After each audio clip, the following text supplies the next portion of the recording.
शरीर कभी कभी अजीब तरीके से व्यवहार करने लगता है। ज्यादातर हमें पता नहीं होता कि हमारा शरीर ऐसा क्यों कर रहा है और इसके पीछे का कारण क्या है। तो आज हम बात करेंगे ऐसे ही 8 शरीर के अजीब व्यवहार और उनके पीछे छिपे हुए कारणों के बारे में, जो हर किसी को पता होना चाहिए।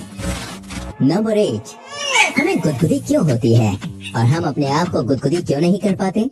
दोस्तों, पहले गुदगुदी वो होती है जो हमें शर्ट या टी शर्ट के धागों से होती है, जिसके बाद हमें खुजली होने लगती है। दूसरी वो होती है जब हमें कोई धीरे धीरे और बार बार छूता है और हम अजीब तरीकों से छटपटाने और हंसने लगते हैं। ज्यादातर गुदगुदी उन हिस्सों पर ही होती है जिन हिस्सों को हम ज्यादातर टच नहीं करते, जैसे कि एड़ियों का हिस्सा या गर्दन या हाथों के बीच की जगह।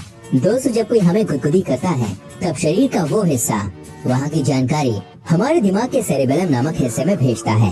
हमारे दिमाग के मुताबिक गुदगुदी करने वाली चीज आपके लिए खतरा है, जिसकी वजह से आपका शरीर जल्दी से उसे हटाने और आपको बचाने की कोशिश करता है। गुदगुदी के वक्त निकलने वाली हंसी खुशी से नहीं, आपको छूने वाली चीजों को डराने और उसे दूर करने के लिए होती है। ये हजारों साल पहले हमारे पूर्वज यानी कि आदिवासी इस्तेमाल क्या करते थे ताकि वो लड़ाई के वक्त बता सके कि वो बलशाली है, मगर उनके लड़ने की कोई इच्छा नहीं है।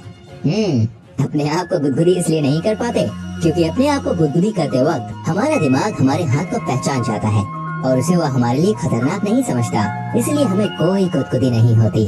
मगर क्या आपको पता है, पुराने समय में गुदगुदी को एक सजा के रूप में भी इस्तेमाल किया जाता था। दोषी को कई दिनों तक लगातार गुदगुदी की जाती थी और वो हंसते हंसते सच उगल देता था।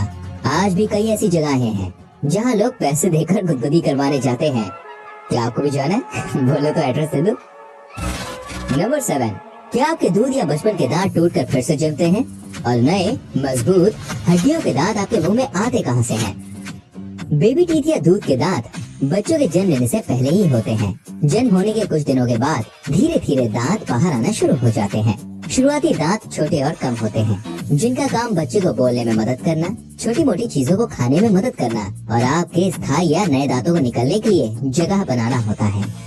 मगर सवाल ये है कि नए मजबूत दांत मुंह में आते कहां से हैं? इसका जवाब है कि आपके मुंह के अंदर पहले से ही टूथ सेल्स होते हैं।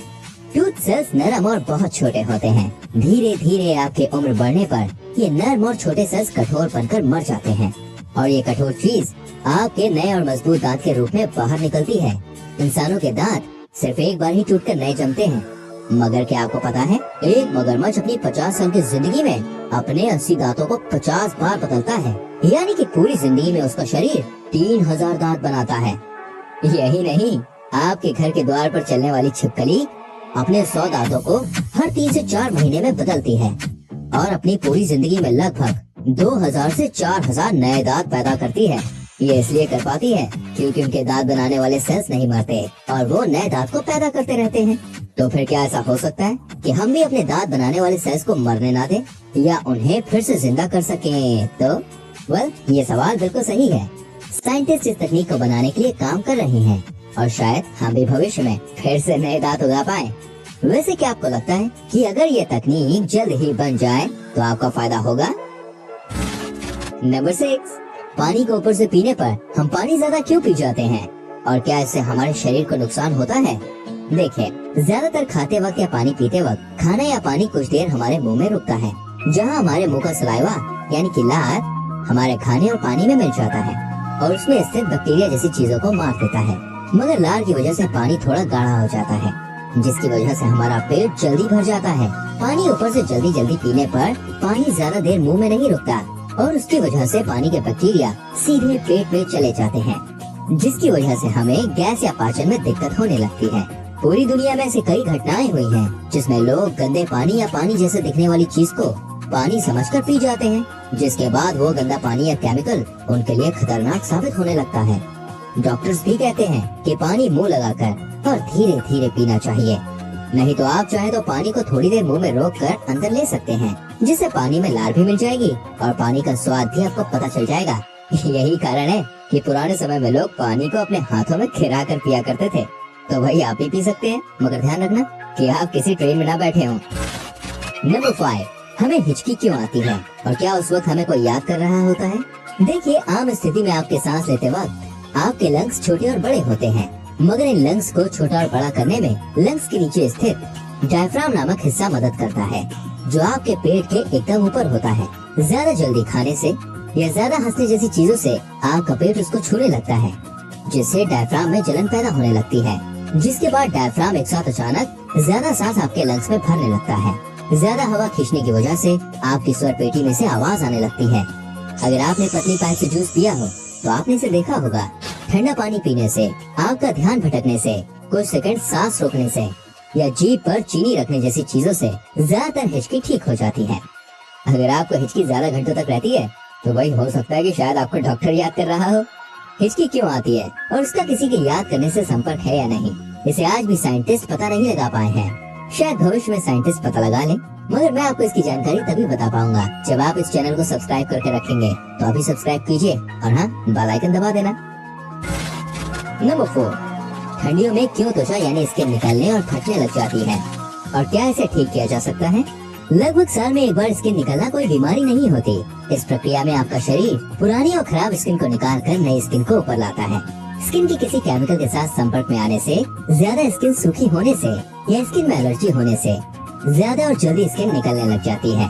ठंडियों में पैर फटने के कारण आपकी सूखी स्किन होती है। पैर के सबसे नीचे की स्किन हमारे शरीर की सबसे कठोर चमड़ी होती है। ज्यादातर ठंडियों में धूल और पानी लगने और बार बार सूख जाने की वजह से कठोर चमड़ी आपके शरीर के दबाव की वजह से फटने लगती है। इस वक्त बस आपको आपके पैरों को नर्म रखना होता है। ऐसे समय आपको दवा की नहीं बल्कि दुआ की, मेरा मतलब है कि मॉइस्चराइजर और गर्म पानी की जरूरत होती है। गर्म पानी से धोने से पैर नर्म होगा और मॉइस्चराइजर या तेल से पैर नर्म रहेंगे। धीरे धीरे आपकी फटी हुई चमड़ी सफेद होकर निकलने लगेगी। नंबर 3, आपके हाथ और पैरों के नाखून आपके शरीर में कहाँ बनते हैं और उंगलियों में नाखून के पास का हिस्सा काला क्यों हो जाता है। वह पहले आपने सुना होगा कि नाखून हमारे हड्डियों के खिसने की वजह से बनते हैं। आप जितना ज्यादा काम करेंगे उतने ज्यादा नाखून बढ़ेंगे। यह इंसान के मरने के कुछ दिनों तक नाखून और बाल पड़ते हैं, मगर ये बात सच नहीं है। नाखून बनाने के लिए हमारे शरीर में स्थित नर्म प्रोटीन सेल्स हमारे हाथ और पैरों के छोर या एंड पर जाकर कठोर होने लगते हैं और बाद में धीरे धीरे वो कठोर चीज नाखून के रूप में बाहर निकलते हैं। नाखून का काम आपकी उंगलियों को किसी भी तरीके से चोट से बचाना होता है। नाखून आपकी उंगलियों के अंदर भी होता है। हाथ से ज्यादा काम करने, मौसम में ज्यादा बदलाव होने, केमिकल की चीजें इस्तेमाल करने, ये कम पानी पीने की वजह से आपकी उंगलियों में नाखून के पास का हिस्सा काला हो जाता है, जिसको आप टमाटर, नींबू चीनी, एलोवेरा जेल लगाकर ठीक कर सकते हैं। इंसानों के मरने के बाद नाखून और बाल इसलिए नहीं पड़ते क्योंकि मृत्यु के 3 से 7 मिनट के अंदर दिमाग पूरी तरह बंद हो जाता है और अगर दिल और दिमाग दोनों काम नहीं कर रहे तो शरीर में ऑक्सीजन कैसे आएगी और बिना ऑक्सीजन के नाखून और बाल नहीं बढ़ सकते हैं। तो आप कुछ लोग पूछेंगे कि मृत्यु के बाद नाखून बढ़ने क्यों लग जाते हैं। अरे भाई, इसका कारण है कि उस वक्त शरीर बिना पानी के सिकुड़ने लगता है और इसी वजह से नाखून बड़ा दिखाई देता है। तो जो लोग अभी भी अफवाहों को मानते हैं उन्हें ये वीडियो जरूर दिखाना। नंबर 2, उंगलियों को मोड़ने पर आवाज क्यों आती है और कैसे हमारी हड्डियां कमजोर होती हैं। देखिए, हमारी हड्डियों के बीच साइनोवियल फ्लूइड नामक चीज होती है जो आपकी हड्डियों को मोड़ते वक्त घिसने से बचाती है। इस चीज के अंदर कई सारी गैसेस के छोटे छोटे गुब्बारे होते हैं। जब हम हड्डियों को मोड़ते हैं तब ये गुब्बारे फूट जाते हैं और इसकी वजह से आवाज आती है। उंगलियों को फोड़ने से हमारी पकड़ कमजोर होती है या नहीं, इसे जानने के लिए एक अमेरिकी फिजिशियन ने अपने एक हाथ की उंगलियों को आम तरीके से 60 साल तक रोज फोड़ते रहे। लगभग 60 साल के बाद उन्होंने अपने दोनों हाथों की एक्सरे करवाई और उनके दोनों ही हाथों में कोई फर्क नहीं था। दोनों हाथ बिल्कुल एक जैसे थे। मगर 1990 में भी एक दूसरा प्रयोग हुआ था जिसमें उंगलियां फोड़ने वाले लोगों की पकड़ कमजोर होती हुई पाई गई। ज्यादातर जबरदस्ती और बलपूर्वक उंगलियों को फोड़ने की वजह से हाथों में पकड़ कमजोर हुई थी, मगर हड्डियों में कोई फर्क नहीं दिखता है।